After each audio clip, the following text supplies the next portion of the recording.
Hey, hey, hey, hey. Happy Sunday. It is an act of rebellion that requires bravery to choose to be yourself. That is what we're going to discuss today. My name is Anna. I'm a confidence coach. I run the Heart Centered Women's Confidence Club, and I am currently accepting one on one clients. You can click the link in my bio. That is a place where I coach women on how to be the bold, beautiful, unique, and authentic them and be brave and engage in that act of rebellion and truly being themselves, despite the fact that it means that some people might not like you and some people might not accept you. Like the bravery to choose yourself, despite that, is a beautiful thing that comes with so many beautiful rewards. And so, if you are struggling with being yourself, if you know that there you're disconnected from yourself, you need to improve your relationship with yourself, and you need to learn how to live a life by your design, in which you get to decide what your values are, what success looks like for you, and how to like boldly be yourself and speak up for yourself. This is the perfect program for you. So book a free clarity call at the link in my bio. And again, like I said, today we're talking about what that really means. And a lot of times we're not ourselves because we believe that it's too risky to be ourselves. Like it's going to cost us too much to be ourselves. We're going to risk opportunities. We're going to risk looking bad. We're going to risk embarrassment. We're going to risk people not liking us. We're going to risk people judging us. It's scary. However, the problem is that by not being yourself, you're just choosing a different kind of risk. You are choosing the risk of playing small. It doesn't avoid risk by not being yourself. You're just choosing a different one, and a different one that actually ends up being longer and more detrimental. When we choose to not be ourselves and we choose to not say what's on our mind and hold our feelings in and let them bottle up, we're taking the discomfort and the conflict that should be out here, that would just be a temporary thing that we have the ability to move through, and we take that internal conflict and we turn it inside, and then that internal conflict stays with us and causes us stress. It causes us anxiety. It causes us emotional fatigue. It causes us the ability, it costs us our dreams, it costs us what our life could be like. And so we're really playing ourselves and fooling ourselves to think that you're avoiding risk by not being yourself. Either way, there's risk.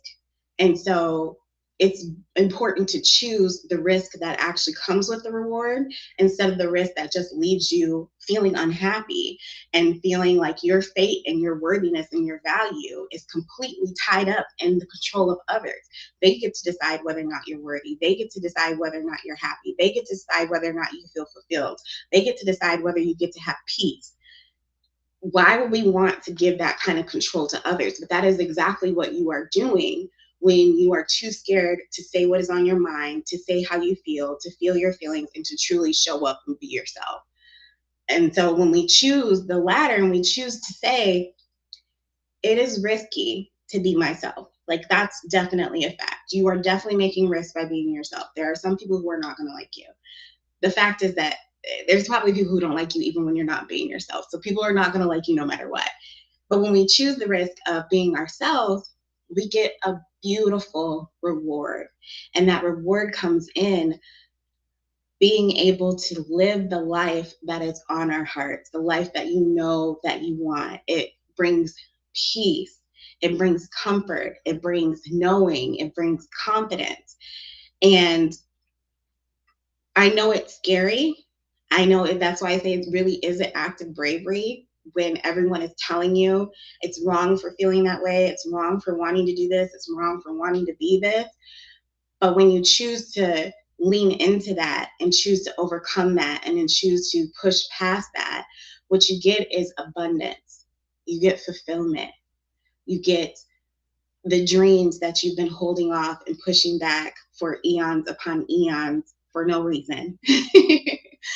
Because you're too scared to pursue them. You're too scared of failure. You're too scared of embarrassment. You're too scared of judgment. But that failure, that embarrassment, and that judgment that you're avoiding, that is actually a temporary risk. there is something beautiful on the other side of that. It might be a risk that feels bigger and tougher than the risk that you're facing right now by playing small. Like those risks, you might be like, I'm comfortable with this risk. I know I'm feeling very upset. I know I'm feeling insecure. I know I'm feeling like I'm missing out on things. I know that I'm feeling hurt, but I can handle this because I'm used to this kind of risk. I'm used to this kind of hurt. However, if you say, I'm going to let go of the hurt that I know and the hurt that I'm comfortable with, and instead I'm going to push past it and I'm going to face this risk that feels bigger, on the other side of that risk is glory. It is beautiful. I can tell you as myself. So I played small for a really long time. I was really wrapped up in my habit of people pleasing and really wrapped up in worrying about my friends leaving me, worrying about whether I would be accepted as the true me. And so as a result, I continued to play small. I continued to be like, I'm not going to say what's on my mind. I'm not going to express how I feel. And I'm just going to keep it all bottled up inside and expect that things will just naturally get better on their own. And what I found is that I still had shitty people in my life. Like I had friends, but were they really friends or were they really frenemies? People who didn't have my best interest in mind. Like, yeah, they were present. I wasn't alone, but I wasn't happy. And I felt very alone. It's like those moments where there's people around, but you still feel very lonely because all those people around and none of them see you for who you are. None of them appreciate you or respect you or love you the way you know you deserve to be loved. And so, yeah, I could say, like, I'm going to enjoy these people. Sorry. I'm going to enjoy these people and enjoy having people around, but knowing that they'll never be the people who can give me what I need. Or I can choose to be like, I'm going to step out on faith and I'm going to believe that there are people out there that will love me as I am, that I can fully show up as I am, who I am at the core, and I can find those people. And I can tell you, as someone who did go through the risk and the challenge of one, getting really connected because I had lost myself in being around all those people. So one, getting connected to back who I was at the core, the authentic me, not everyone people told me I should be. When I did the work to get back to the authentic me and then started showing up as her fully all the time, I naturally attracted the people who were meant for me, the people who would accept me as that.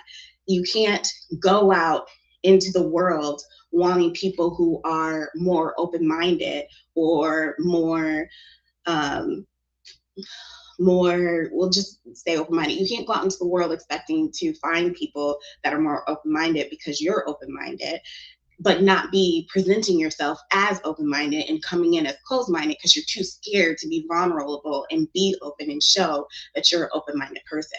Like, if you want people who are going to accept you as who you are, you have to show that version of yourself so that the people who do connect with that can find you. And so it's absolutely scary. It's a very vulnerable thing, and vulnerability is something that's really just difficult for us to swallow sometimes. However, you're not saving face, you're not doing yourself any favors by avoiding that vulnerability. If you choose to accept the risk, be brave, be rebellious, choose to be yourself in the face of everybody else saying something else, being a different way, everybody's small-minded in your town, and you know you want to advance beyond that, then you have to be willing to take that risk and push yourself and have faith that on the other side, you are going to find your people. And so if you're struggling with this, that is exactly what I do. I'm going to help you really get reconnected with your voice, reconnected to who you are, and then coach you through how to find your people and how to put yourself out there and how to be brave and bold and fully be yourself.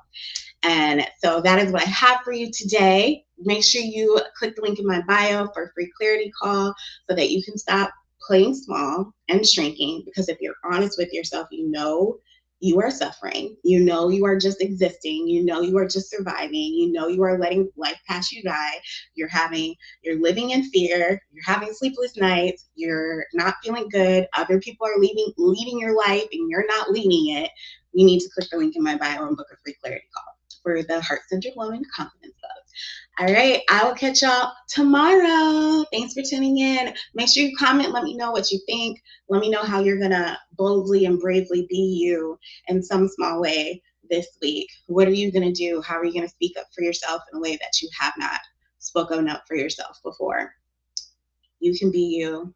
It's scary, but it's so beautiful. I'm telling you. All right. Catch y'all next time. Bye, Instagram. And bye.